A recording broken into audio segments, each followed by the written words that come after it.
This edition of MacVoices is sponsored by lynda.com, the unparalleled online video training library. For a free 10-day unlimited trial, visit lynda.com/MacVoices. And by Smile, the makers of PDF Pen, PDF Pen Pro, PDF Pen for iPad and iPhone, PDF Pen Scan Plus for iPad and iPhone, Text Expander Touch, and Disc Label. Find out more about all their great products at smilesoftware.com. Welcome back to MacNotables on MacVoices. This is the Talk of the Mac community. I'm Chuck Joyner. Folks, we continue our 10th anniversary celebration of MacNotables with Mr. Andy Ihnatko. Andy, great to have you back again so soon. I love this. It's almost like I'm going to recognize your face again. Yes. We've been splitting up too long, and you probably haven't heard some of the earlier shows, but there's a lot of talk about how much we all miss these panels. So we may try to get people together again a little bit. Although Adam pointed out that you two used to really abuse me a lot when you two were together. Well, it's just that we're both such forceful, dynamic personalities, and we're easily bored and distracted by our own minds, and also we're very mean-spirited people. So I become the punching bag, is what you're saying. Well, it's eased off now that Adam has a kid of his own to be mean towards. So good point. So 10 years ago, we started this, and as I recall, I don't want to rehash things we've talked about in the other shows, but at the same time, one of the things that struck me about the panel, when I contacted all of you, each individual one of you pretty much said the same thing, that you'd absolutely be willing to do it, but that, gee, are you sure? Because, all these other people on the panel are so well known and everything, and I'm not sure I fit. And I'm sitting there listening to all this, fascinated by it, because it was the one characteristic you all had in common. And of course, I'm the one sitting there saying, these are all stars. What do you mean that you're not sure you fit? You fit perfectly. What is it with the modesty thing that's a characteristic of all of you? Well, I'm not sure that really doesn't sound like the sort of thing that I would say. I would be the sort of person who would say, "Sure, Chuck," while thinking, "My God, he's lucky to have me." I mean, he certainly can't afford me, so it really speaks well of me that's the sort of thing that I would be thinking as I would be doing that. So I can't imagine my saying that, well, especially not the likes of Adam, for heaven's sakes. I'm like, Adam is Adam. And what he does is fine. It's fine. His little mimeograph. He took tidbits from the mimeograph to fax. So, but his little fax line. Tips, tricks, and pointers sheet, and how much longer can that last? I mean, 15 years, 20 years, but. So I see. I like this. So we're going to beat up on Adam while he's not here. I thought I'd give you a little bit treat. It is your anniversary after all. I appreciate it. I appreciate it. Andy, so much has changed since we started this. Something we did cover with some of the other panels, and I'm curious from your perspective too. The last time you were here, we talked a lot about the other podcasts you do. You're a very busy person in addition to your writing. But I'm curious as to how podcasting through MacNotables and through everything else has changed your relationship with your audience. Or has it broadened it? Does it deepen it? Does it become more interactive? It's the way I like to think of it is that I don't want to leave anybody on the table that might be interested for whatever reason, whatever I have to say. And there are a lot of people that they're just not in the habit of reading stuff online, or for whatever reason, the places where I publish aren't things that they're in the business of hanging out at. But they are people who download lots and lots of podcasts, and if their ears are waiting for me and if they're interested in what I have to say, then I'd be foolish not to talk to them that way.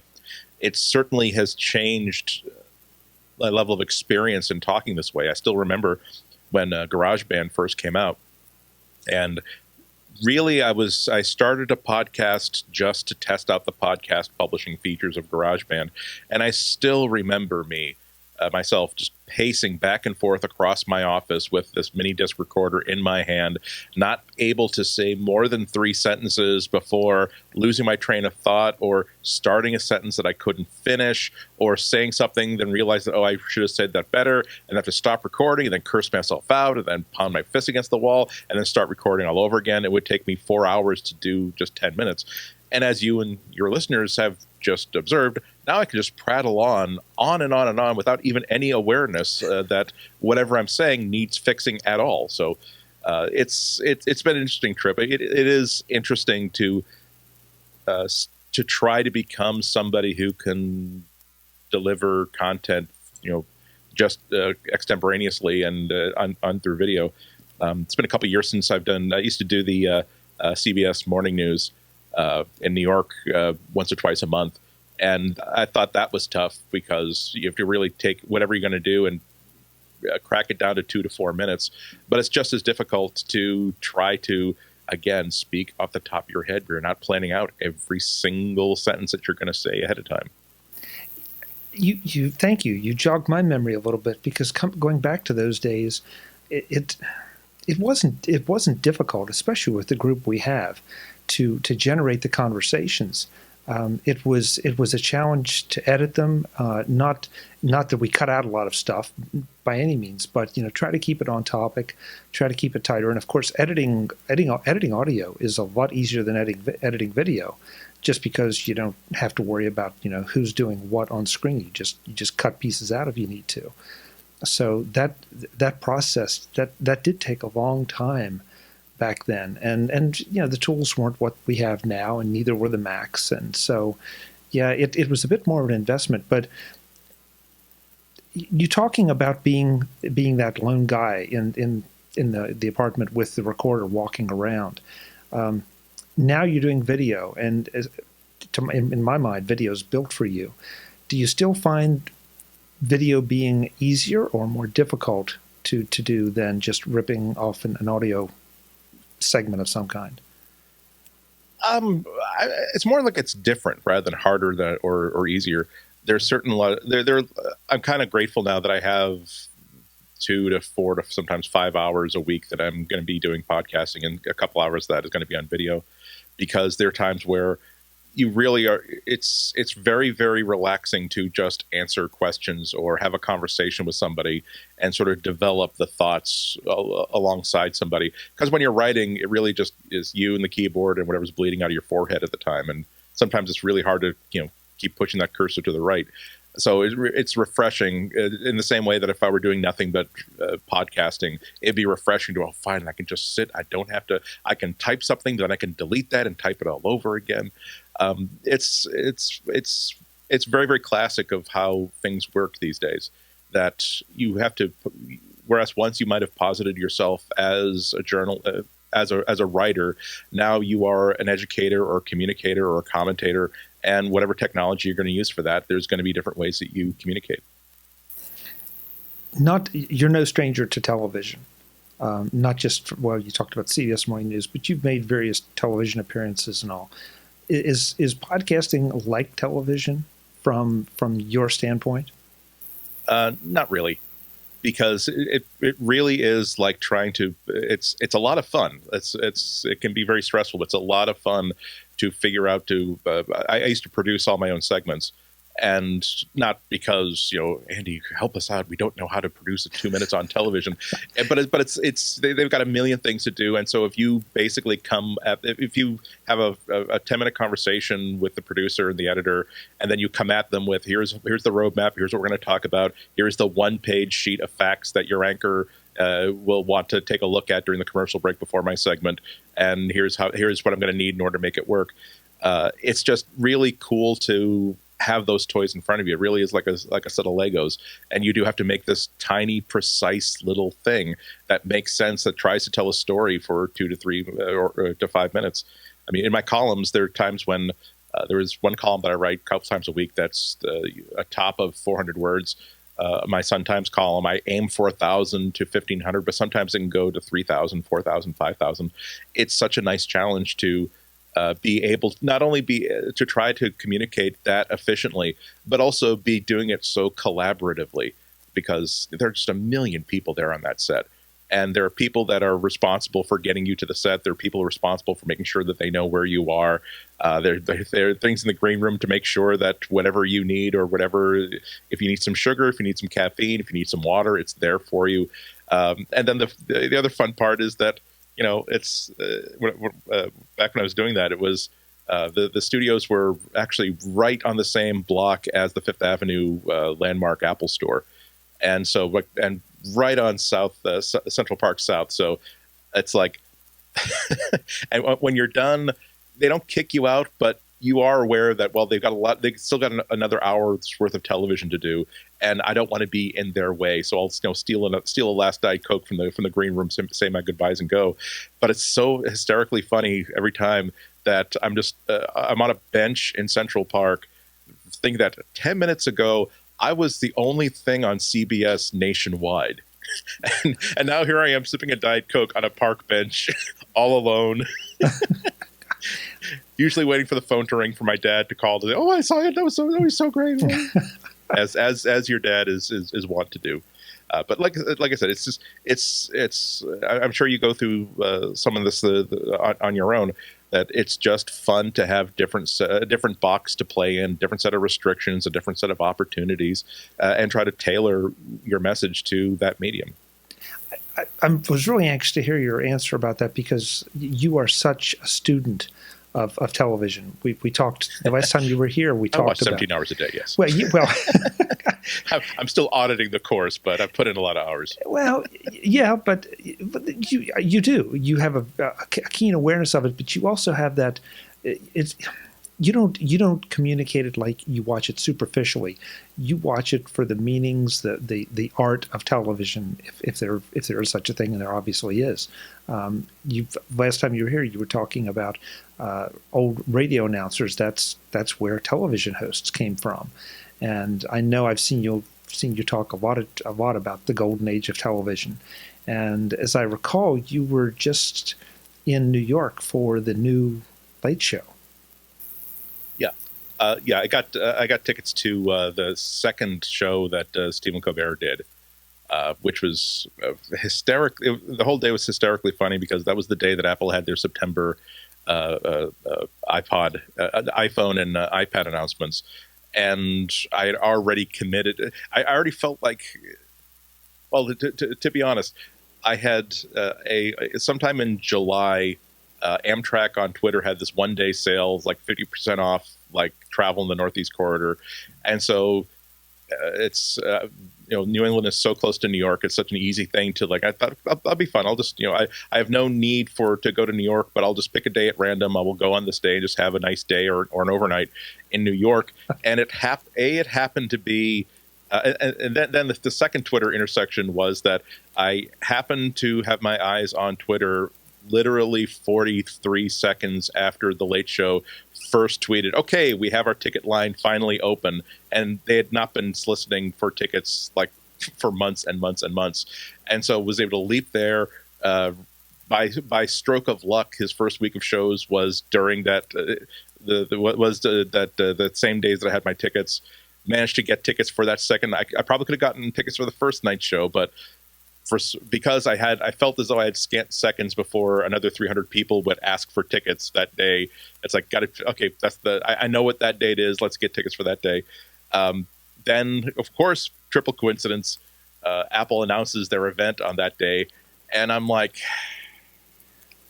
I actually have tickets to the second, not even like the second week of shows, the second show he's ever going to do, and who knows if I'll get another opportunity to see the show.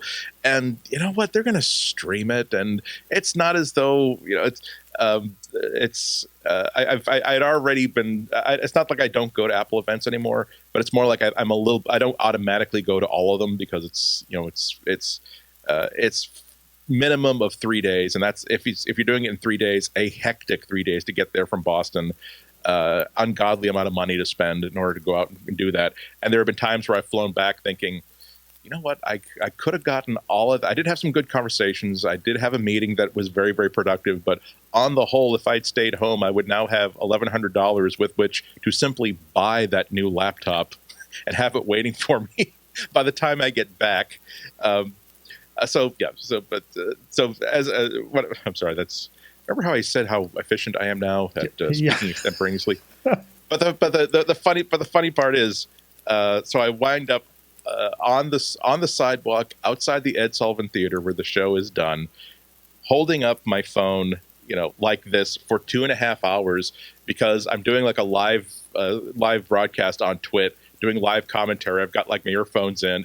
For 2.5 hours, I'm standing like this, watching the event on this screen, and also the videos. I'm feeding live video back to Twit.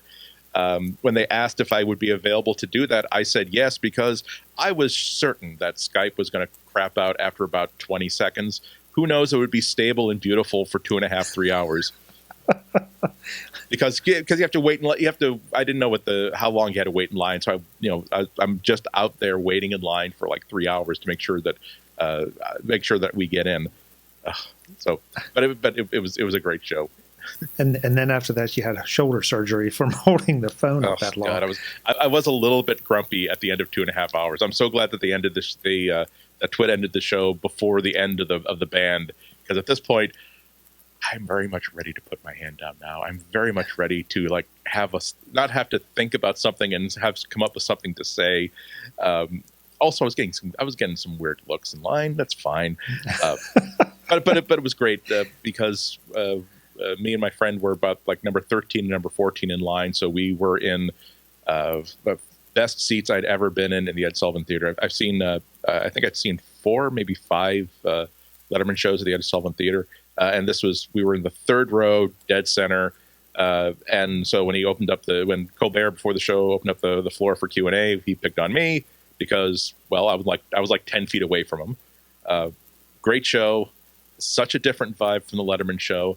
I think this is the difference between a cast and company and crew that have been doing this for 2 weeks versus one that had been doing it for 20 years. But I was very certain that I'd made the right choice. That's quite a way to break the whole thing in. Yes. Well, it was interesting because when you saw the Letterman show, however long it took to watch the show, that's how long it took to be in the audience watching the show. Because they strike up the band and maybe you hear 2 minutes of music before they actually start making the introductions and start the show. Everyone's on stage for 1 hour. They do it absolutely live. If there's maybe a couple of minutes over, the band will play a little bit longer through the commercial because they need to set something up or they need to change something around. But it really moves, and you're back on the street like immediately. This show. We were hanging around. They're sitting there for about a half hour, 45 minutes before like the warm up guy even came out. The show took about 2 hours from the moment that Colbert came out. Took 2 hours to do the entire show with a bunch of stuff that had to be done all over again because of technical issues. They did a comedy segment with a guest, and then they got all the way through it before they realized that the guest's microphone was not working. And so they had to start that all over again. And getting the musical guest out, they had to do like almost an entire like set change to make that happen. Whereas on Letterman, they would have it all set up in the wings. They just simply move the instruments in during the commercial break, and it would be all set up ready to go. So that didn't make it a poor situation. It just made it different. Today's edition of MacVoices is sponsored by lynda.com, the unparalleled online training library. Get a free, full 10-day trial at lynda.com/MacVoices. In case you hadn't noticed, there's a lot going on in the Apple tech world right now. Apple has updated the Mac OS to El Capitan, iOS 9 is gaining more adoption each day and has lots of interesting new features, including some specifically designed for the iPhone 6s and iPhone 6s Plus. And let's not forget about Apple Watch, which extends Apple Tech into the wearables space. There's a lot to keep up with, and there is, as you might expect, lots more coming. That's one reason you should look to lynda.com as an excellent source of training on all of these changes. With lynda.com, you can get an introduction to Mac OS X El Capitan's new features to get you up to speed quickly, or watch Mac OS X El Capitan Essential Training to go a bit more in depth with the new OS. For your iPhone and iPad, There's lynda.com's iOS 9 Essential Training to make sure that you're taking full advantage of all that the new mobile OS has to offer, whether you're running it on the latest iPhone or iPad or on a legacy device. If you've just invested in an Apple Watch, then you're going to want to watch both Up and Running with Apple Watch as well as Apple Watch OS 2 new features, so that you know all about the latest additions to your device. That's what's available now as I record this, and the odds are that there will be more titles in very short order. How do I know that? Because lynda.com adds new courses every week. They are approaching 4,000 titles and might be there by the time you hear this. But lynda.com doesn't just focus on Apple tech. In fact, they don't just focus on tech. lynda.com is a great place to get training on business, education, video production, and more. With lynda.com, one subscription gets you access to the entire library, so you might start with the OS 9 course, but veer off into accounting. Or watch an Apple Watch video, then decide you want to know more about leadership. No limits, no restrictions, no silos, just an amazing library of knowledge and information that is yours for the watching. You're going to get excited about what you can learn, what you will want to learn with lynda.com. To get started and find out just how much fun learning can be, sign up for a free 10-day trial at lynda.com/MacVoices that gives you access to all of the courses I mentioned, plus a whole lot more. Watch as many as you want during your trial, then sign up and keep going. Whether it's for business or personal development, lynda.com is a resource you can't ignore. Again, lynda.com/MacVoices gets you a full free 10-day trial. Do it now and be learning in just a couple minutes. That's lynda.com/MacVoices for access to their unparalleled training library. Thanks to lynda.com for supporting MacVoices. Since we're down that path, let's go the rest of the way. Is Colbert the heir apparent to Letterman that everyone hoped he'd be, you think, or is it just is he going to kind of continue not the Letterman tradition, because he's obviously doing a different show, but is he going to be able to keep his audience? Because before he was on cable TV, it was a much different vibe, I think. Yeah, well, definitely. I think that he's thematically, he's certainly the heir to Letterman. He's the one who it's maybe sounds sarcastic to use the word gravitas, given that that's a word that the Colbert Show actually invented kind of mockingly. But there really is nobody else doing that job right now that has any kind of authority. Where you think about, for instance, you think about the first show that Letterman did after 9/11, where Letterman had so much authority that the entire television industry was basically saying, we can't do a show until Dave does a show. Partly, not just because he's the show that's based in New York out of respect, because we don't know how to do a show until we see how Letterman does it. He had that ability to create that cathartic moment that when there was a headline, whether it's a tragedy or just a political thing that's kind of interesting that people are all talking about, that was the monologue that you really wanted to hear. It's not even necessarily the list of jokes he was going to do, but maybe after they come back for the first commercial at the desk with a cards of comedy already laid out by the writers in front of him, is he going to ignore those and just talk about this thing that happened earlier today or before the weekend? And there's really no other host that can do that right now until Colbert came back on.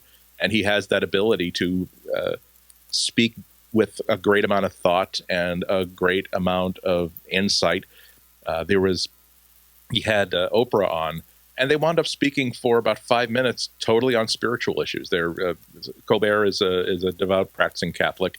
Oprah is Oprah. And they start talking about their favorite Bible quotes, and not for comedy, not for anything, but just to talk about who they are and how they look at the world. There is no show that could have done that without making it seem like a comedy bit or a prepared bit. Jimmy Fallon, I'm glad that there are so many different types of shows out there, because they're not all clones of Letterman now. They're for very, very different audiences. Fallon is for folks who really do want that quick hit of comedy, that quick hit of entertainment. The show is really produced so that the host doesn't really have to be very fast or very clever or very insightful. He just has to be a really, really good, entertaining host, which is why, There's going to be there's a piece of news today that there's going to be a theme park ride named after Jimmy Fallon and the Tonight Show. That's not something you would imagine happening with Colbert. But I'm just glad that there are these different hosts doing different jobs in different ways. I mean, it was weird. From May until September, I had nothing to watch at 11:30 for the first time since I was like 16 years old. And now, or Letterman, of course, being at 12:30 when I was 16 or 17. But you know what I mean? It's like there's always been that there's going to be an hour sometime between 11 and 12 that I stop what I'm doing and watch television. And then after that, I either go to bed or figure out what I'm going to do before I fall asleep, what work I'm going to finish before I fall asleep. It's weird when you remove that metronome from your life. In watching Colbert, in watching Fallon, in watching Letterman, Carson, O'Brien, all of them, I'm always struck by the fact that some of them, and I'm going to put Carson and Letterman, I think, at the top, and you may disagree, but they were great interviewers. I mean, they were great. There was a lot of comedy, and obviously that's kind of what you watched it for. But if they got a serious guest on, they could flip that switch, ask serious questions, and then get out of the way and let them answer them. And as opposed to some hosts who will ask the question, they'll get part of the answer out, and then throw in a line. Letterman was particularly good, I think, at diffusing tension, maybe with a joke, but again, keeping that information rolling. It's a talent that I think every host should aspire to. Yeah, it's definitely an opportunity, because I'm thinking about Terry Gross now, who is probably our America's just top interviewer. She's the host of Fresh Air. If she were to ask a personal question of a guest, almost any guest, even a celebrity that's used to being very, very guarded, would understand where she's coming from with that question, that this is an opportunity for them to reveal something about themselves in a larger context and in a very, very supportive place. Whereas if they're on the press junket and they get 5 minutes with, DJ and Dapper, the Morning Zoo guys of WFFA Seattle, KFFA Seattle, I guess it would be, they know that, okay, I'm going to joke away this answer. If I think the question from, I forget whether it was Colbert who asked Oprah or Oprah asked Colbert, what's your favorite Bible verse? That's the sort of thing that the Morning Zoo guys knows that, oh, you're setting me up to make me look like an idiot, or you're asking a very facile question that hopefully you're hoping to make this sound like a deep conversation, even though you're really not invested in this at all. You'll get nothing. Whereas Colbert can ask pretty much any question, and I think people will understand that this is an opportunity for me to share something about myself, and it's not going to really come back and bite me in the butt. Andy, with your knowledge of television and your study of your appreciation, I guess I should say, of the history of television, how does that impact you with your persona, since we now have audio and video podcasting? Do you feel like you take lessons from those folks as to what resonated with you, and therefore the kind of thing that you want others to experience with your appearances? I wouldn't say so. It's really is just a case of trying to be honest. And understanding the role that you're supposed to be fulfilling here in front of the camera and in front of the microphone. That if insincerity and an opinion that's really has not been thought out, that becomes really, really apparent in front of a camera, in front of a microphone. Being unprepared really comes out very, very clear. Another difference between writing and doing this sort of thing live is that once I'm writing something and I'm about to write something that I think is true, that's before I go to the next sentence, wait a minute, is that actually true, or is that something I simply think is true? Okay, we're going to stop right now. We're going to do a whole bunch of research. We're going to try to lock down the source of this quote or this source of this piece of information. And then you can, okay, great, that's actually not true, so I'll delete that and go forward. It's harder to do when you're doing this sort of thing live. But that means that you have to be unafraid, as you just saw me do, stop for a second, think. It's okay to pause for a couple of seconds and figure out where you're going to go next. You really have to get your type ahead buffer in full view of your eyes at all times, so that the thoughts that are going inside your head, you have to make sure that no, this is something that I read online that have not verified. So I shouldn't say this without with any sort of authority. I mean, I'd certainly like to have the sort of relationship with people that Colbert has, that Letterman had, that so many of the broadcasters that I really enjoy have, where people suspect that even if they think that something that I'm saying is stupid or wrong, they at least know that it was sincerely said. That they may disagree with me, but they may never think that I'm sort of baiting somebody into an argument, or I've never actually used the Surface Pro 4, but I want to be part of the conversation anyway, so I'm going to say lots of opinions about it. You really have to. It takes a certain amount of courage. I'm not speaking. I'm not pumping myself up here, but you realize that it does take a certain amount of courage to say, "Gee, I don't know, but here's some questions that I'd like to have answered," when you don't have the answers yourself. And I think you have to keep doing that consistently, year after year after year, and then people kind of realize that you are for real.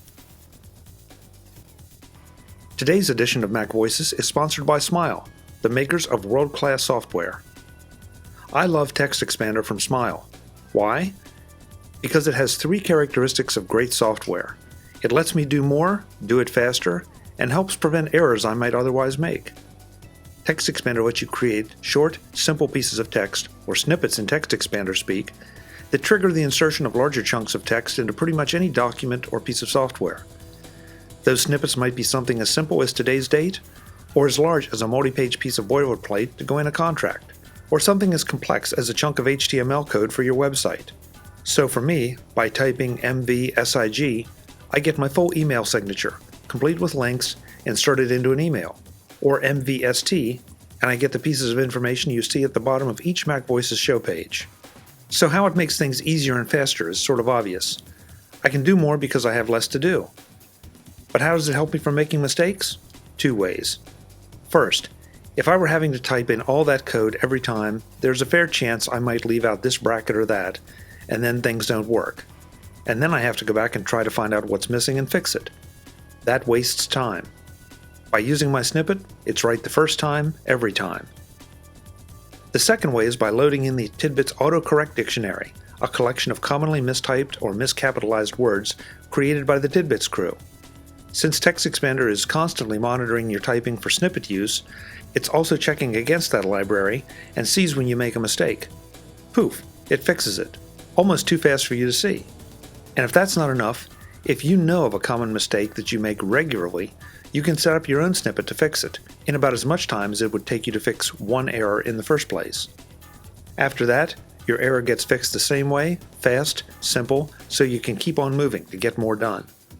Did I mention that you can sync your snippets across all your Macs running Dropbox, so that the snippet you create today at the office will be waiting for you to use on your home Mac tonight? And with Text Expander Touch 3 for iOS 8, you can even use your Text Expander snippets on your iPhone or iPad. You can get a free demo version of Text Expander right now at smilesoftware.com. About 10 seconds after installing your first snippet, you're going to understand how this works, how powerful it is, and what it can do for you. And if you really want to tap into the full power and more sophisticated features of Text Expander, check out Take Control of Text Expander by Michael E. Cohen. Smile and Tidbits work together on this terrific Take Control book to make sure you can get the most out of my favorite productivity utility. That's Text Expander from Smile at smilesoftware.com. Get it and find out just how much you can get done. Smile, the makers of world-class software. Thanks to Smile for being the longest-running sponsor of MacVoices. Boy, there's so many things there that I'm really intrigued by. I think that's one of the reasons I enjoy the podcasting format, both as a producer and as a consumer, that you were talking about earlier about doing the CBS segments and how they, kind of have to crunch down 2 to 4 minutes. So they're very produced. They're very structured. And podcasting it gives you the opportunity, unlike broadcasting on television, it gives you the opportunity to riff on things, to go places you wouldn't otherwise get to go. Whether that's you and I talking, or whether it's you doing it alone, on one of your shows, or with other hosts.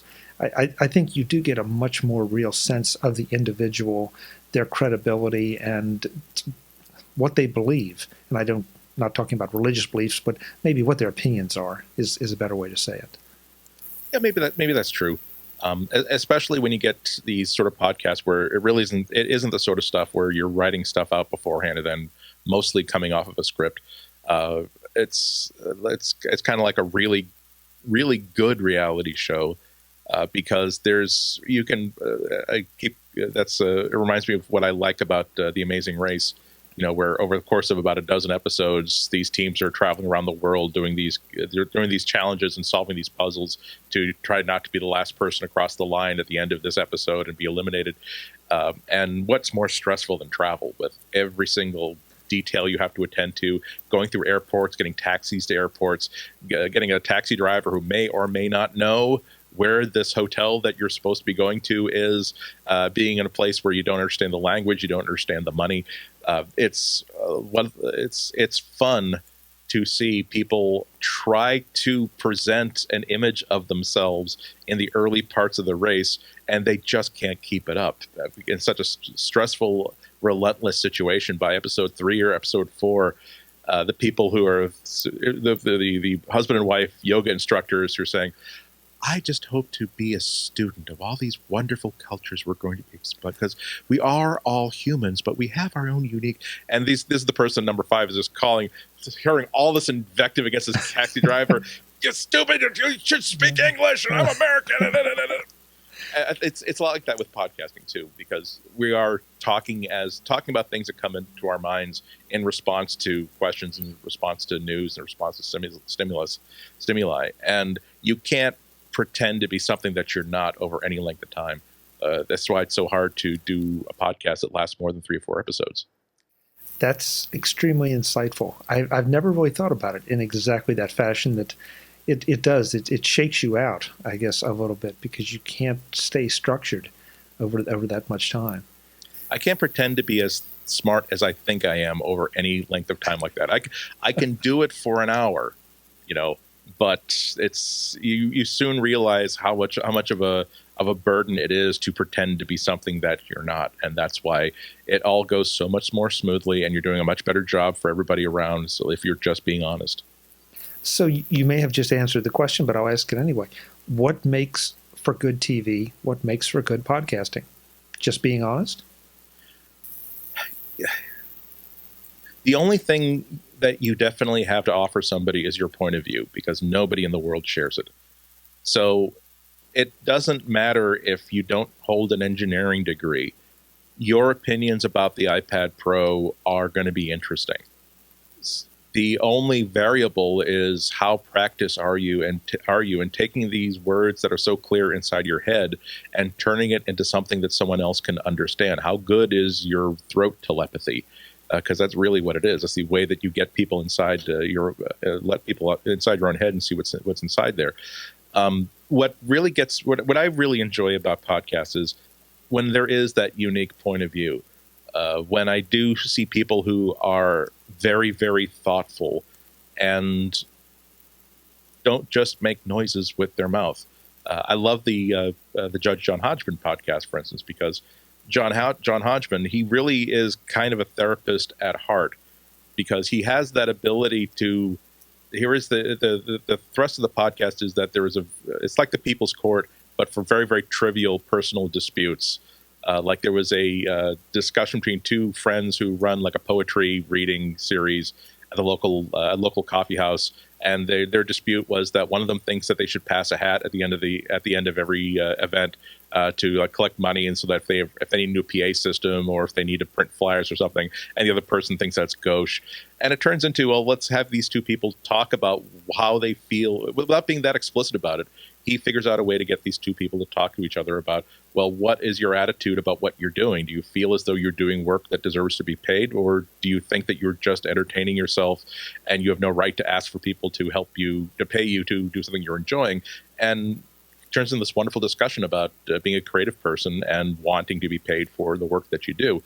And that's not something that a lot of hosts can actually do. At the other end of the scale, I love Jimmy Pardo's podcast. I think it's Never Not Funny. I just know it's the Jimmy Pardo podcast, and he's not necessarily very thoughtful or insightful, but man, he has a fast mind, and he knows how to keep that energy level up without prattling on. And if you were to look at all the podcasts that I record, that I listen to almost every episode of, you will see no two that intersect more than or overlap more than 20%. Because if you're doing something that someone else does, well, why should I bother? Because I've already got that other thing. Content is very, very good. In-depth analysis is very, very good.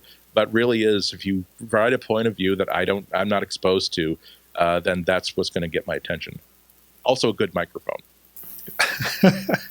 Yeah, slide the technical part in there a little bit.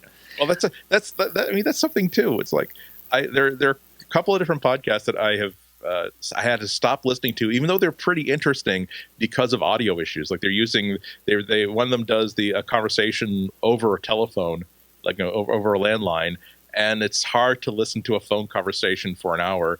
There's another interview podcast that starts off with, do you remember the movie The Warriors?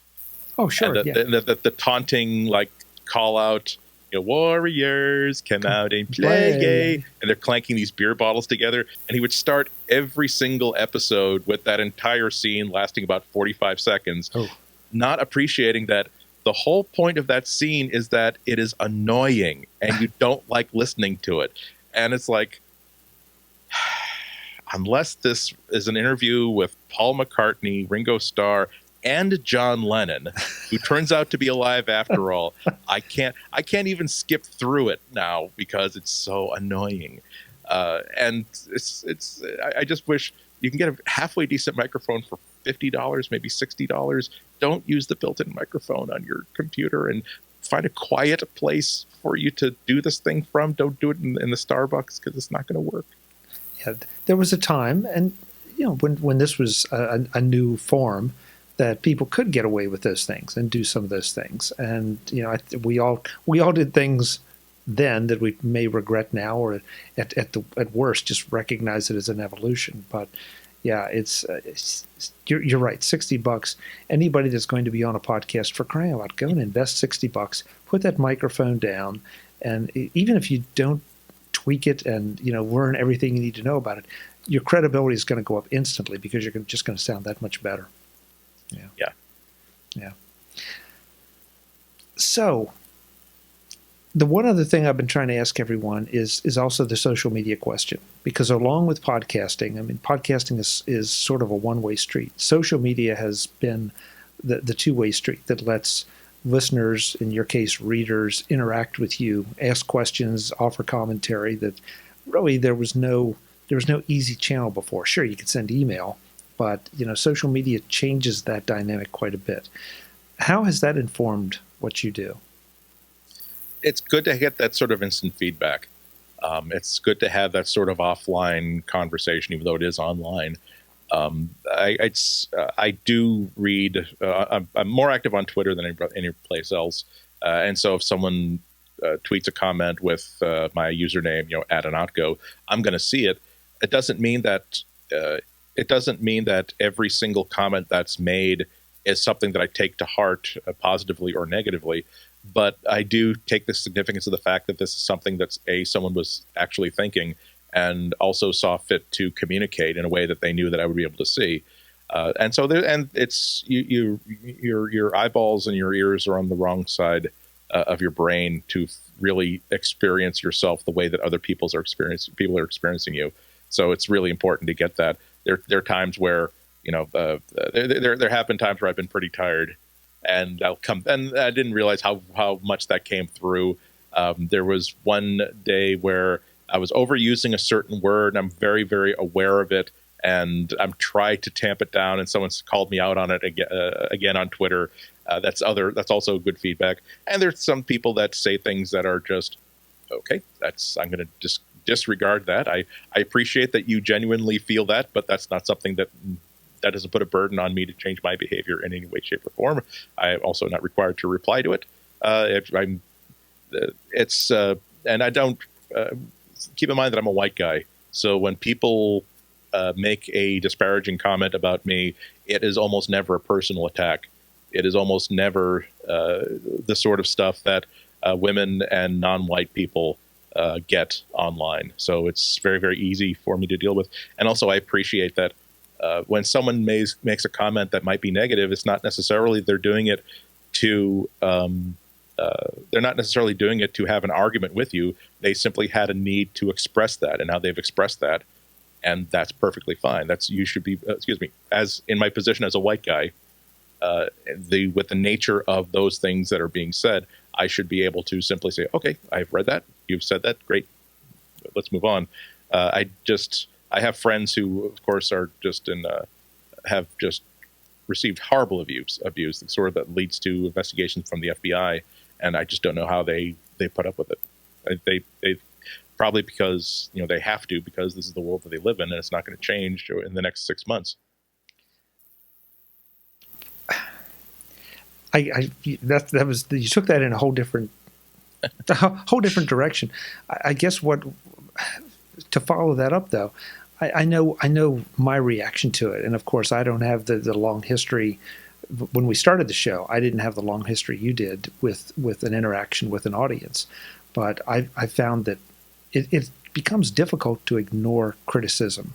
I mean, the ones that question your heritage, yeah, that's pretty easy. You just figure, you look at the source.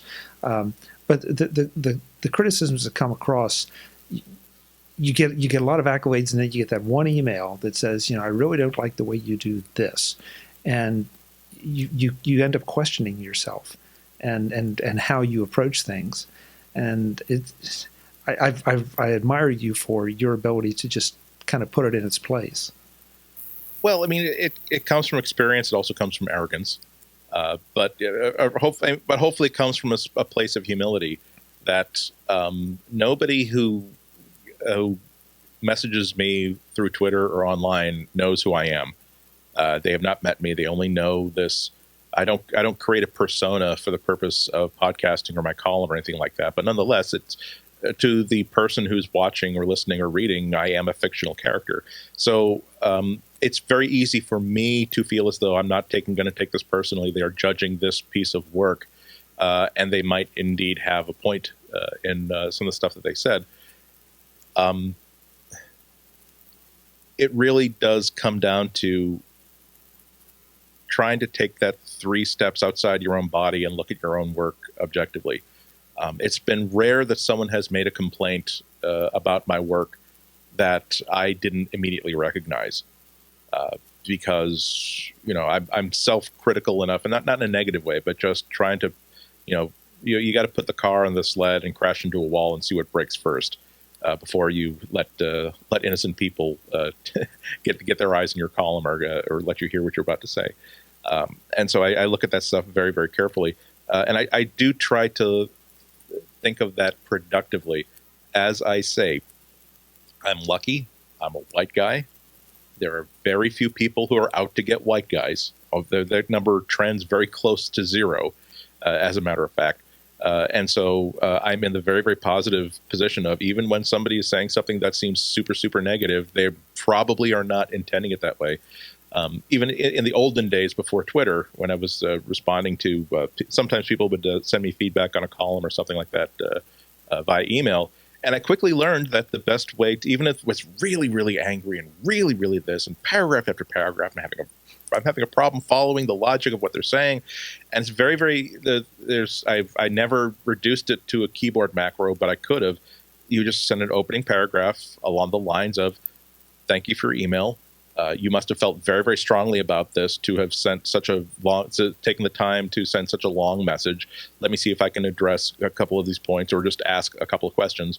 And almost, in my case, 99 times out of 100, you get a message back very, very quickly that starts with an apology, saying I didn't realize how angry that came across. I just reread it. I'm so sorry. My actual issue is this. And then you can have a long conversation about what the issue actually was, if you care to have that sort of long conversation. There is that, like I said, people think that they're interacting with a fictional character, and it's certainly not something that they would have done had they recognized me in a coffee shop and felt the need to talk about this, that, or the other. But the fact that maybe they had a bad day, maybe that this is just part of I don't even mean this in an insulting manner, but this is the game. This is how this sort of discourse is done online, and everybody realizes it's all in fun. I'm using hyperbole, and everyone knows that I don't really mean it. It's just the way you talk online. If you give, again, speaking from the perspective of a white guy in technology, I find that it's very, very safe to assume that somebody has good intentions at heart, and if they don't, it's very, very easy to never have to hear from them again. There is a button on Twitter that simply says block. And then you never, ever, ever have to see anything that they ever post, and they never, ever, ever have to see anything that you ever post. I feel like this is life lessons with Andy Ihnatko. Someone's got to take over from Oprah now that she's retired. Well, based on this conversation, I can't think of a better person. There's a lot of wisdom. I'll settle for half her money. I'd settle for what falls on the ground off the table. Andy, I want to issue a thanks to you for all the time you've given to MacNotables over the last 10 years. It certainly has made the panel richer, no question about it. We always seem to have a lot of fun. We get to a lot of wisdom, but we definitely have a lot of fun along the way. And so I'm very, very appreciative of your time and what you've done for the show.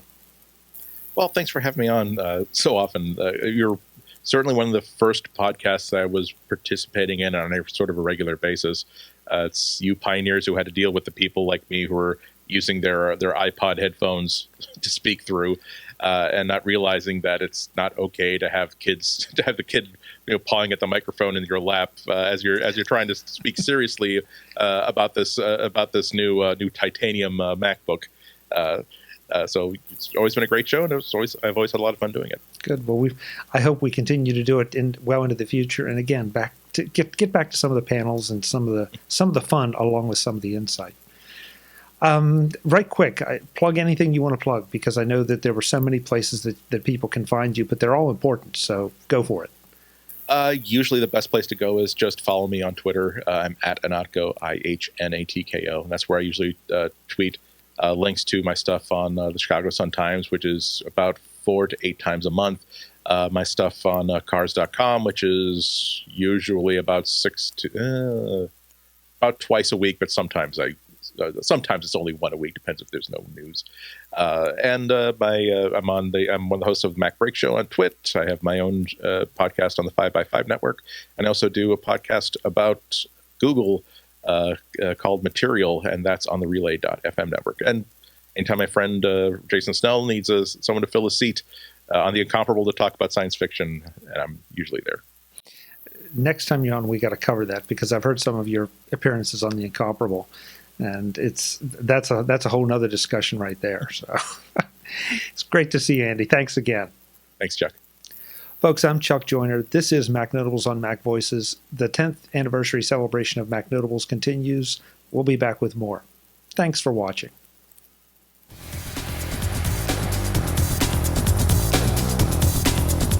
Visit MacVoices.com for links, show notes, to subscribe, to connect with Chuck on Twitter, Google+, YouTube, Facebook, LinkedIn, and the MacVoices blog.